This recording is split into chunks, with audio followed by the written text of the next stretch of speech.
बहुत पुराने समय की बात है। मिर्जापुर नाम का एक छोटा सा गांव हुआ करता था। उस गांव के अधिकतर लोग गरीब थे। उसी गरीबी भरे गांव में दो मकान एक साथ बने हुए थे।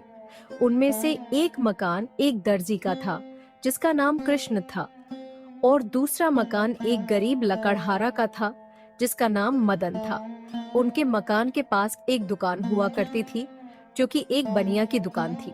दर्जी कपड़ों सीलकर अपना गुजारा करता था, लेकिन लकड़हारा, जिसका नाम मदन था, उसके हाथ पैर जवाब दे चुके थे, क्योंकि वह वक्त बीतने के साथ बूढ़ा और कमजोर हो गया था। ये बीमारी तो मेरी जान ही लेकर छोड़ेगी। अरे भाग्यवान, तुम ऐसा क्यों बोल रही हो?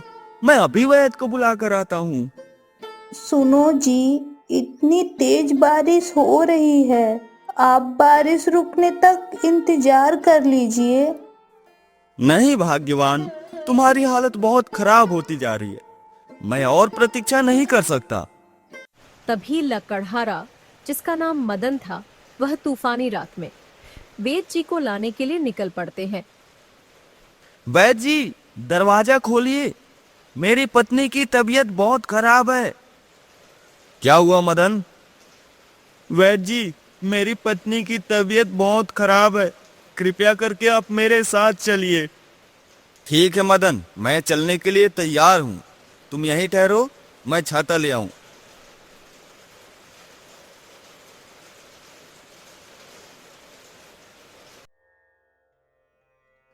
मैं ये कुछ औषधि दे रहा हूँ, इससे तुम बिल्कुल स्वस्थ हो जाओगी। लेकिन तुम्हें ऐसा कोई काम नहीं करना जिससे तुम्हें खांसी की शिकायत हो। लेकिन वैद्य जी, मैं चक्की में आटा पीसती हूँ, इससे मेरे घर का गुजारा हो जाता है। अगर मैं आटा नहीं पीसूंगी तो मेरे घर का गुजारा कैसे होगा? अगर तुम्हें स्वस्थ होना है तो तुम्हें यह काम छोड़ना होगा। वेद लकड़हारे की बीवी को औषधि देकर वहां से चले जाते हैं। ऐसे ही वक्त बीतता गया। लकड़हारे की बीवी पहले तो दलिया, मिर्च और गेहूं पीस लिया करती थी और 2 रुपए की मजदूरी हो जाया करती थी। लेकिन जब से उसे खांसी की शिकायत हुई थी, वेद जी ने उसका चक्की पीसना बंद करवा दिया था। हमें लड़का तो भगवान ने दिया नहीं, और हम दोनों अब बूढ़े हो चुके हैं। जो थोड़ा बहुत घर का गुजारा होता था, अब वह भी बंद हो गया है। अब हम अपनी दोनों बेटियों की शादी कैसे करेंगे? दरअसल मदन की 2 बेटियां थीं, जिनकी उम्र विवाह के योग्य हो चुकी थी। एक बेटी का नाम चंद्रिका और दूसरी बेटी का नाम रुक्मणी था। चंद्रिका और रुक्मणी अपनी माँ और पिता से बहुत प्यार करती थी। वह दोनों उस कमरे के बगल में खड़ी अपनी माँ की बात सुन रही थी। माँ, आप परेशान ना होइए, हम दोनों बहनें चक्की में आटा और मिर्च पीस लिया करेंगे। आप बस अपना ध्यान रखिए। मेरी बेटियों, तुम्हारी अभी उम्र ही क्या है? अगर तुम्हें खांसी हो गई फिर क्या होगा? ये बहुत ही बुरी बीमारी है। नहीं पिताजी, हमें कुछ नहीं होगा।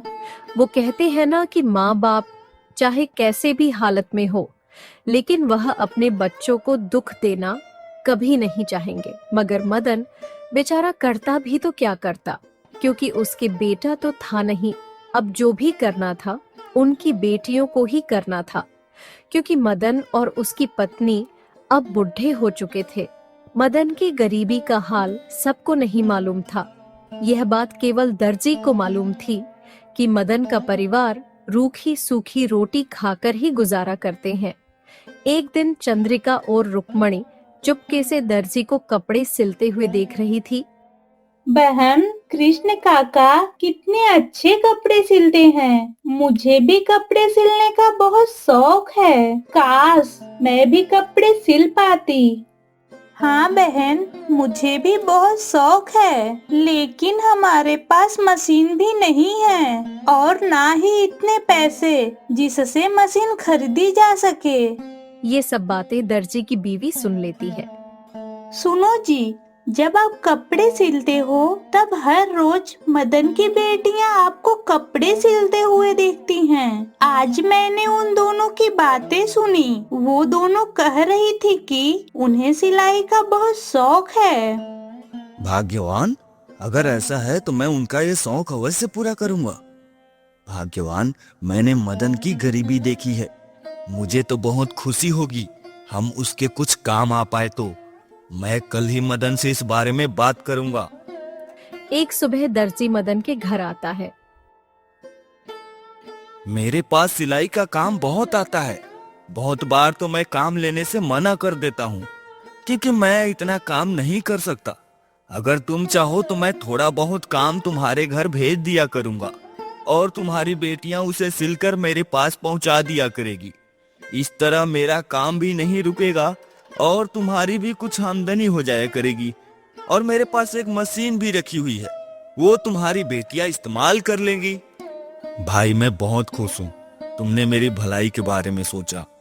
मैं तुम्हारे इस एहसान को कभी नहीं भूलूंगा। कल रात्रि मेरी बीबी मुझे बता रही थी कि तुम्हारी बेटियों को कपड़े सिलने का बहुत शौक है, इसलिए मैंने सोचा कि उनका शौक भी पूरा होता रहेगा और कुछ आमदनी भी हो जाएगी। अब तुम ये 2 कमीज का कपड़ा पकड़ो और जब सिलाई हो जाए तब मेरे पास भेज देना। बेटा, तुम्हारे कृष्णा काका एक अच्छे पड़ोसी हैं। उन्होंने तुम्हारे लिए 2 कपड़े सिलने के लिए दिए हैं। अगर तुम इसे सिलकर वापस करोगी तो वह तुम्हें और भी कपड़े देगा। दोनों बहनें बहुत खुश हुई और वह दोनों एक एक कमीज लेकर उन्हें सिलने बैठ गई। दोनों बहनों को सिलाई का इतना शौक था कि वह आधी रात तक सिलाई करती रही और सुबह उठते ही फिर सिलाई पर लग गई और दोपहर तक दोनों कमीज तैयार कर दिए। पिताजी, यह दोनों कमीज तैयार हो चुके हैं। बेटा, तुम दोनों ने इतनी जल्दी ये कमीज कैसे तैयार कर दिए? पिताजी, हमने रात भर सिलाई की जिससे यह कमीज जल्दी तैयार हो गए। ठीक है बेटा, मैं ये कमीज अभी तुम्हारे कृष्णा काका को देकर आता हूँ। इतना कहकर मदन वह कमीज लेकर कृष्ण के पास चला गया। कृष्ण दोनों कमीज की सिलाई देखकर बहुत खुश हुआ और उसने 1.5 रुपए की कमाई मदन को दे दी और 2 कमीजों का कपड़ा और दे दिया। इसी तरह दोनों बहनें हर समय सिलाई करती रहती। वक्त बिताने के साथ उनकी परेशानी कम हो गई थी। इसी तरह वक्त गुजरता गया। एक दिन मौसम बहुत खराब हो गया और बहुत तेज बारिश होने लग गई। सुबह हुई तो साफ मौसम था, लेकिन उस गांव की गलियों में बारिश की वजह से कीचड़ बहुत हो गया था। अगले दिन दोपहर के वक्त दरवाजे पर एक फकीर ने आवाज लगाई, भूखे फकीर को भगवान के नाम पर कुछ मिल जाए तो भगवान तुम्हारा भला करे। हाँ बाबा, जरूर, आप अंदर आ जाइए। बेटा, इतनी तकलीफ क्यों करते हो? मैं यहाँ दरवाजे में ही बैठकर खा लूंगा। नहीं बाबा, खाना इज्जत के साथ खाना चाहिए। आप अंदर आ जाइए। बेटा, भगवान तुम्हारा भला करे। मदन फकीर को अपने साथ अपने घर में ले आया और चारपाई पर बैठाते हुए बोला, बाबा, तुम्हारे तो जूते और पांव कीचड़ से लटपट हो रहे हैं। बारिश की वजह से कीचड़ बहुत हो गई है और इस तरफ तो मैं यूं ही पहली बार आया हूँ। यहाँ रहने वाले कैसे रहते होंगे? बाबा, यह गरीबों की बस्ती है। यहाँ हर वक्त गंदगी और कूड़ा करकट फैला रहता है, मगर कोई उठाने वाला नहीं। यूं कहो कि हम गरीब लोग इसी कूड़े करकट, गंदगी और कीचड़ में आंखें खोलते हैं। ये सब बातें रुक्मणी सुन रही थी। वह एक गर्म पानी का लोटा ले आई। बाबा, जूते उतार दीजिए, मैं आपके पाँव धो देती हूँ। बेटा, लोटा मुझे दे दो, मैं खुद ही धो लूंगा। नहीं बाबा, यह काम लड़कियों का है। उसने एक कपड़ा पानी में भिगोकर फकीर के दोनों पांव धो दी, फिर उसके हाथ धुलवाए और जूते उठाकर ले गई। फकीर चारपाई पर बैठ गया। रुक्मणी ने खाना लाकर फकीर के सामने रख दिया। भगवान तुम सबको खूब धन दौलत प्रदान करे। इतना कहकर फकीर ने भोजन खाना शुरू किया। रुक्मणी ने फकीर के जूते धोकर धूप में रख दी। खाना खाने के बाद फकीर कहने लगा, यह बात सच है कि गरीब की कदर गरीब ही करता है। जिसके पास दौलत हो वह लोग इस रोटी की कदर नहीं जानते। हमने एक एक वक्त सूखी रोटी खाकर गुजारा किया है। अभी मैं जाने की इजाजत चाहता हूँ। बाबा थोड़ी देर आराम करो, तुम्हारे जूते गीले हैं, पहनोगे तो तबीयत खराब हो जाएगी। फकीर यह बात सुनकर चारपाई पर लेट गया और जैसे ही जूते सूख गए वह वहां से चला गया। दूसरी तरफ दर्जी का एक लड़का था, नाम राजू था। वह एक अच्छा इंसान नहीं था। उसके पिता ने बहुत कोशिश की वह कपड़े सिलना सीख जाए, मगर उसने कपड़ा सिलना नहीं सीखा और ना ही उसे पढ़ने लिखने का शौक था। पढ़ने से उसे नफरत थी। पहले वह गुल्ली डंडा खेलता था, फिर पतंग उड़ाने लगा। उसके बाद उसने कबूतर पाल ली और फिर कबूतरों को बेच के उन पैसों से वह जुआरी बन गया। वह जुआ में ऐसा माहिर हो गया था कि जुआरी लोग उसे मालिक कहकर पुकारते थे। शायद ही कभी ऐसा दिन होता था जब वह हारता था, वरना हर रोज कुछ न कुछ रुपए पैसे जीतकर ही घर लौटता था। बस उसमें यह एक छोटी सी खूबी थी कि वह जीते हुए रुपए घर में कदम रखते ही अपनी माँ को दे देता। कुछ पढ़ाई कर लेता तो आज अच्छा इंसान होता। तू किसी काम का नहीं है। तू जुआ खेलता है तो क्या हो गया, कुछ हार कर तो नहीं आता, हर 4-5 रुपए घर लेकर ही आता है। अपनी पत्नी की यह सब बातें सुनकर दर्जी खामोश हो जाता और वह बोलता भी तो क्या, क्योंकि अगर भूल से कभी राजू के लिए कुछ बोलता तो उसकी पत्नी हाथ धोकर उसके पीछे पड़ जाती और उससे पीछा छुड़ाना मुश्किल हो जाता। दर्जी की बीवी ने एक दिन दर्जी से कहा, तुम्हें कुछ अपने बेटे की फिक्र भी है? अपना राजू अब बड़ा हो गया है, उसका कहीं रिश्ता तय करना चाहिए। अगर घर में बहू आ जाएगी तो मुझे भी कुछ आराम मिल जाएगा और बेटा भी तो सुधर जाएगा। तुम ही कहीं रिश्ता देख लो। मैं तो किसी के साथ भी राजू के लिए बोलता हूँ कि राजू को अपना दामाद बना लो तो सभी यही बोलते हैं कि दामाद बनाकर क्या हमने अपनी बेटी को कुएं में गिराना है। मेरे ख्याल में तो तुम लकड़हारे से बात करो। उसकी दोनों बेटियां बहुत खूबसूरत भी हैं और हुनर वाली भी। तुम देखते नहीं कैसे कपड़े सिल कर देती हैं। अगर एक मेरे घर में आ जाएगी तो जो पैसे उनके घर जाते हैं वह रुपए हमारे घर आएंगे। बात तो तुम ठीक कह रही हो। मैं कल ही लकड़हारे से बात करूंगा और मुझे यकीन है कि वह मान भी जाएगा। क्यों नहीं मानेगा, वह तो इसे अपनी खुशकिस्मती समझेगा। अरे वरना भूखे नंगे की बेटी को कौन मांगता है। कल मैं उससे जरूर पूछूंगा। दूसरे दिन जब बूढ़ा लकड़हारा उसके पास आया और उसने रिश्ते की बात की तो लकड़हारा कहने लगा, भाई किसी की औलाद के बारे में कुछ कहना अच्छी बात नहीं है, लेकिन राजू एक जुआरी कहलाता है। इतनी कम उम्र में ही इतना बड़ा जुआरी हो जाना कोई छोटी बात तो नहीं होती। जुआ खेलने वाले जायदाद गंवा देते हैं और बहुत बार तो अपनी बीवी बच्चों को भी दांव पर लगा देते हैं। अगर तुम उसकी यह आदत छुड़वा दो तो मुझे मंजूर है, वरना भाई कोई अपनी बेटी की शादी ऐसे लड़के से नहीं करेगा।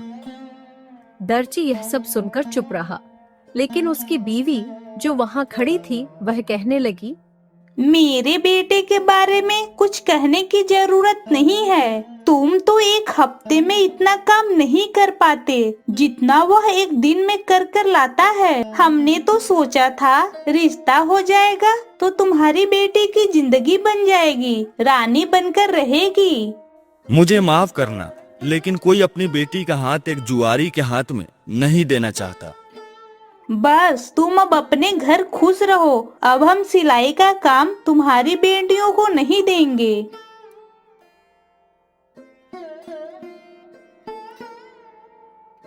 उस दिन से दर्जी ने मदन को सिलने के लिए कपड़ा नहीं दिया और उनके फिर बुरे दिन आ गए।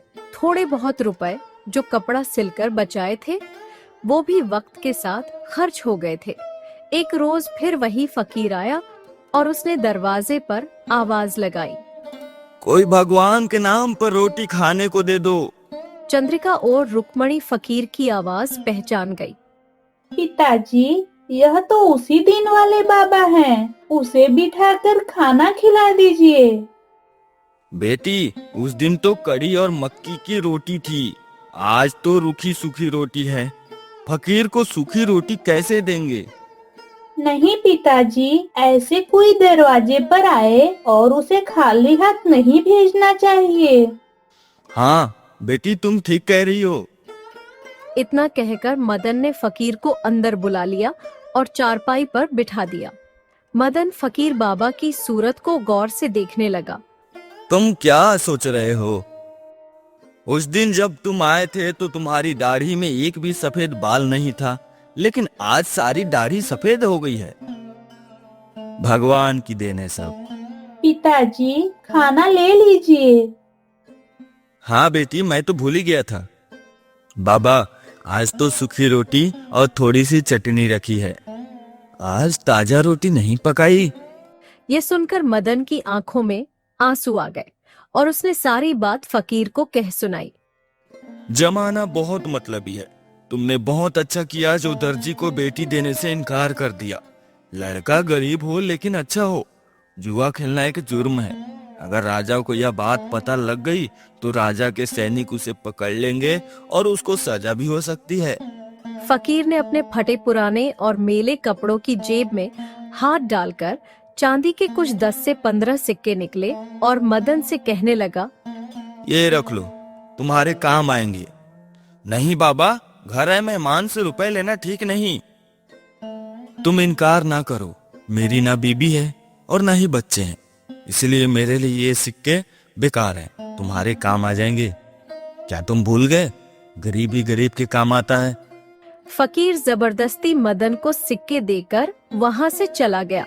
पिताजी, फकीर ने तो बहुत सारे रुपए दे दिए, लेकिन वह फिर भी मांगकर खाता है। यह क्या बात है? बेटी, किसी के बारे में कोई बात कहना अच्छा नहीं होता। क्या बातें हो रही है? मुझे तो ऐसा समझ रखा है जैसे मैं घर में हूँ ही नहीं। फिर मदन ने अपनी पत्नी को फकीर की सारी बात बता दी। मुझे दूध पिए हुए बहुत दिन हो गए हैं। आज तो मैं दूध जरूर पीऊंगी। आज थोड़ा सा हलवा बना देना। सब कुछ हो जाएगा। तुम बाजार जाकर सब चीज ले आना और फिर खा लेना। अम्मा, तुम भी तो कहो, तुम क्या खाओगी? मैं क्या खाऊंगी बेटी, मेरे लिए तो वैद्य से खांसी की दवा ले आना। क्यों नहीं, सबसे पहले तुम्हारे लिए दवा लेकर आता हूँ। इतना कहकर मदन घर से निकला और वैद्य से खांसी की दवा ले आया और भी सामान जैसे सूजी और जलेबियां और दूध लेकर आ गया। जब वह वापस आ रहा था तो उसने देखा दर्जी के घर के बाहर भीड़ लगी है। वह जल्दी जल्दी नजदीक पहुंचा और एक आदमी से पूछने लगा, यह सब लोग क्यों इकट्ठा हो रहे हैं? भाई, राजू को पकड़ने राजा के सैनिक आए हैं। राजा को पता लग गया कि राजू जुआ खेलता है, लेकिन राजू घर के अंदर छुपा हुआ है और राजा के सिपाही राजू को ढूंढ रहे हैं। ये सब सुनकर मदन अपने घर चला आया और सारी बात अपनी पत्नी और अपनी बेटियों को कह सुनाई। वह फकीर तो बड़ा पहुंचा हुआ मालूम होता है। उसने कहा था जुआ खेलना बड़ा जुर्म है, सैनिक उसे गिरफ्तार कर लेंगे और सजा भी दे सकते हैं, और आज ही सैनिक भी आ गए। हाँ, सारे फकीर भीख मांगने वाले नहीं होते। कुछ फकीर पर भगवान का आशीर्वाद होता है, जिससे उसकी जुबान से निकली बात पूरी हो गई। इतना कहकर वो सभी हलवा खाने लग गए और चंद्रिका एक कटोरी में थोड़ा सा दूध डालकर कमरे में ले गई और मदन और उसकी बीवी हलवा खा रहे थे और रुक्मणी जलेबी खा रही थी। तभी दरवाजा खुला और दर्जी की बीवी अंदर आई। उसने हलवा और दूध जलेबियां देखी तो रो रो कर कहने लगी, हमारे घर दुखी का माहौल है और तुम यहाँ मजे उड़ा रहे हो। तुम्हें तो इसी दिन का इंतजार था कि हमारे बेटे को राजा की सैनिक पकड़ के ले जाए। भाभी, हमने ऐसा कभी नहीं चाहा। और राजू ने जुआ ही तो खेला है, किसी का खून तो नहीं किया। वो जल्दी छूट जाएगा। भाई, मुसीबत में पड़ोसी वाले ही काम आते हैं। तुम कल यह राजा को कह देना कि हमारा लड़का बहुत शरीफ है, तो शायद वह सजा से बच जाए। भाभी, झूठ के लिए कोई और घर देखो। हमारी मुसीबत में तुम लोग हमेशा काम आए, इसके लिए हमें हमेशा खुशी रहेगी। लेकिन हम झूठ नहीं बोल सकते। ये सब सुनकर दर्जी की पत्नी गुस्सा होकर वहां से चली गई। वहीं दूसरी तरफ चंद्रिका कमरे में बैठी हुई थी। दूध ज्यादा गर्म था, इसलिए वह फूंक मारकर दूध को ठंडा कर रही थी। तभी चंद्रिका ने देखा कमरे में पुराने संदूक के पास से एक नाग रेंगता हुआ वहां आ गया।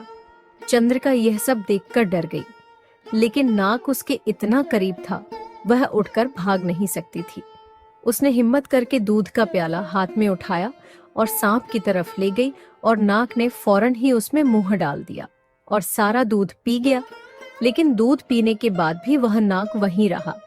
लगता है यह बेचारा भूखा है, इसे थोड़ा सा दूध और पिला दूं। इतना कहकर चंद्रिका ने वह कटोरी हाथ में उठाई और उसमें थोड़ा सा दूध डालकर ले आई। कहीं यह नाग मुझे डस ना ले, लेकिन अगर इसे डसना होता तो वह उस समय भी डस लेता जब मैं कटोरी उठा रही थी। इतना कहकर चंद्रिका ने उस कटोरी को नाग के सामने रख दिया। नाग ने दूध पिया और वापस उसी संदूक के पीछे चला गया।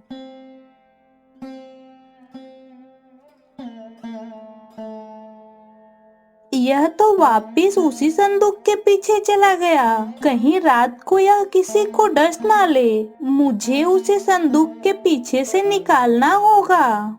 इतना कहकर वह संदूक के पास गई और डरते डरते उसने संदूक के पास देखा, लेकिन नाग वहां मौजूद न था और जमीन में कोई बिल या सुराख भी नहीं था।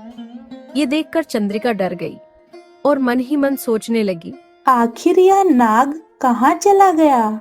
चंद्रिका बेटा, क्या हुआ? तुम कुछ डरी हुई लग रही हो। अगर मैंने सबको बता दिया कि संदूक के पीछे एक नाग है तो सब डर जाएंगे और कमरे में कोई भी नहीं सोएगा। अगर मैं खामोश रहती हूँ तो कहीं किसी को डस ना ले, मगर वह डसेगा नहीं क्योंकि मैंने उसे बहुत सारा दूध पिलाया है। वह बहुत गहरी नींद सोएगा। मगर कल क्या होगा? वह फिर से दूध पीने आएगा तो उसे मैं कहाँ से पिलाऊंगी? घर में हर रोज तो दूध नहीं आता। क्या हुआ बेटी? कुछ नहीं पिताजी। इतना कहकर चंद्रिका उस कमरे में सोने के लिए चली जाती है और उसे नींद आ जाती है। अगली सुबह जैसे ही चंद्रिका की आंखें खुली, उसने देखा कि बिस्तर पर चमकती हुई सोने की मोहरें गिरी पड़ी है। उन्हें देखकर उसकी आंख भी चमकने लगी। उसने देखा उसके पिता, माँ और उसकी बहन गहरी नींद में सो रहे हैं। उसने सारी सोने की मोहरें उठाकर अपने कपड़ों की गठरी में बांध दी और मन ही मन में कहने लगी, वह नाग असल में कोई और है।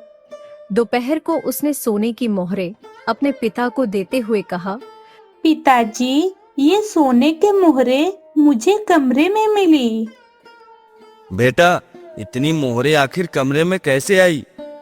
लगता है ये सब भगवान ने हमें दिया है। लगता है ये सब उस फकीर की दुआ का असर है। पिताजी, अब से मुझे 1 लीटर दूध हर रोज ला कर दीजिए। हाँ बेटा, जरूर। वहीं दूसरी तरफ राजा ने राजू को 12 माह की कैद का हुक्म सुना दिया। दर्जी और उसकी पत्नी ने राजा के सामने हाथ जोड़े, मगर राजा का फैसला अटल होता है। उसने उनकी एक न सुनी और वह सब दुखी होकर वहां से चले आए। दूसरी तरफ राजा के कुछ सैनिक मदन के घर आए। काका, आपको राजा ने महल में बुलाया है और आपके लिए ये कपड़े राजा ने दिए हैं और उनका आदेश है कि आप ये कपड़े पहनकर महल आओ। मदन को समझ नहीं आ रहा था आखिर ये क्या हो रहा है? लेकिन उसे ना चाहते हुए भी राजा के आदेश का पालन करना पड़ा।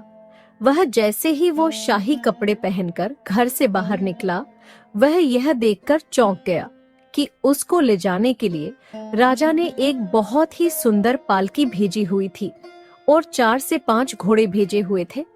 वह उस पालकी के बैठ गया। सैनिकों ने आहिस्ता से पालकी को उठाया।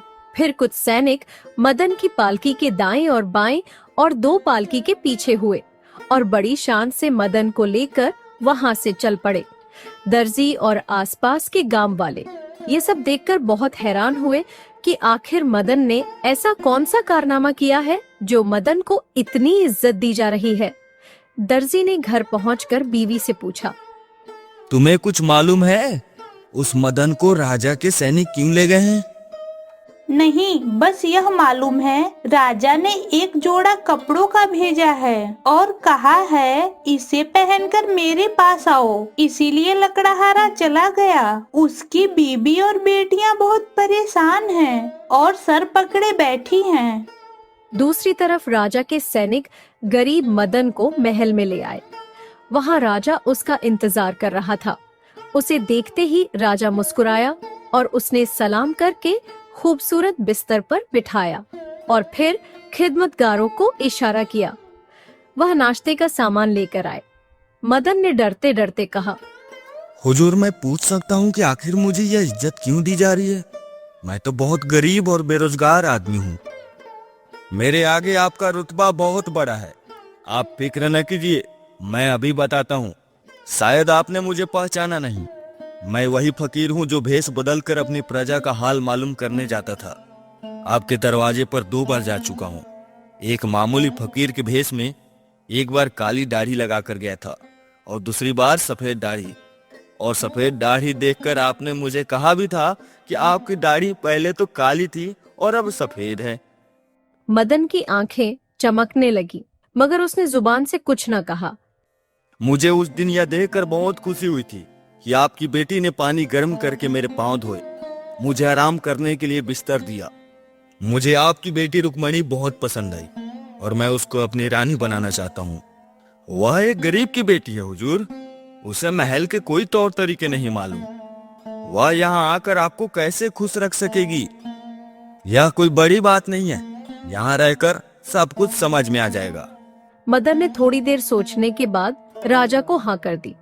राजा बहुत खुश हुआ और उसने 5 थाल सोने की मोहरे और 2 नौकर मदन के साथ भिजवा दिए। दूसरी तरफ मदन की बीवी और उनकी बेटियां दरवाजे में खड़ी उसकी वापसी का इंतजार कर रही थी। तब उन्होंने अपने पिता को आते देखा तो उनकी खुशियों का ठिकाना ही न रहा।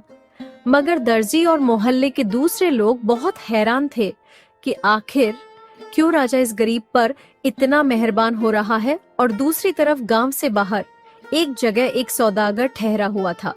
वह बहुत खूबसूरत था। वह उसी गांव के बाहर एक बहुत ही आलीशान महल बनवा रहा था।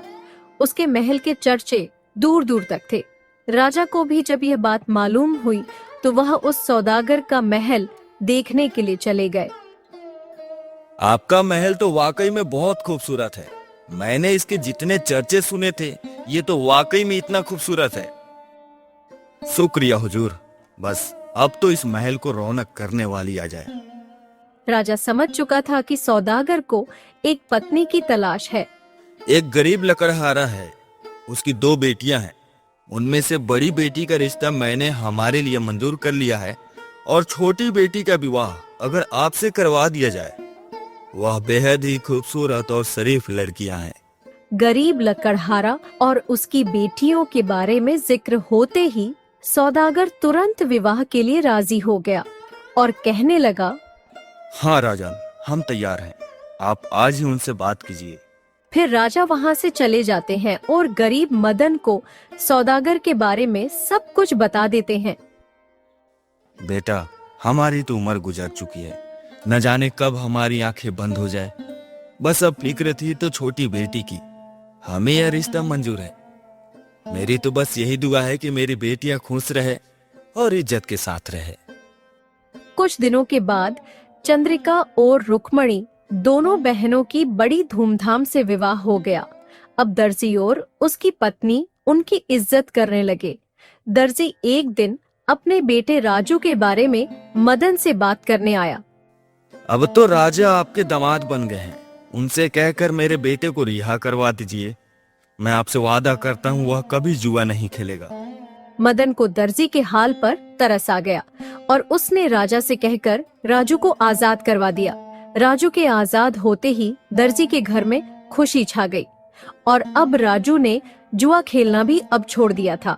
एक दिन सौदागर ने चंद्रिका से कहा, तुम्हें याद है, एक नाग ने एक बार तुमको कुछ सोने की मोहरें दी थी और तुम उसको हर शाम 2 कटोरी दूध पिलाती थी। वह असल में मेरा मेहरबान दोस्त है, जो कि एक जिन है। वह नाग का रूप धारण कर सकता है। मैंने उससे जिक्र किया कि मैंने दौलत तो बहुत कमा ली, अब शादी करनी है। अगर तुम कोई खूबसूरत और नेक सूरत वाली लड़की तलाश कर दो तो तुम्हारा यह एहसान कभी नहीं भूलूंगा। फिर उसने तुमको हमारे लिए पसंद किया और जब राजा ने तुम्हारा विवाह का जिक्र मेरे साथ किया तो मैंने उसी वक्त हाँ कर दी। वह यह बात सुनकर दंग रह गई और आखिर में दोनों बहनें खुशी खुशी अपनी जिंदगी जीने लग गईं।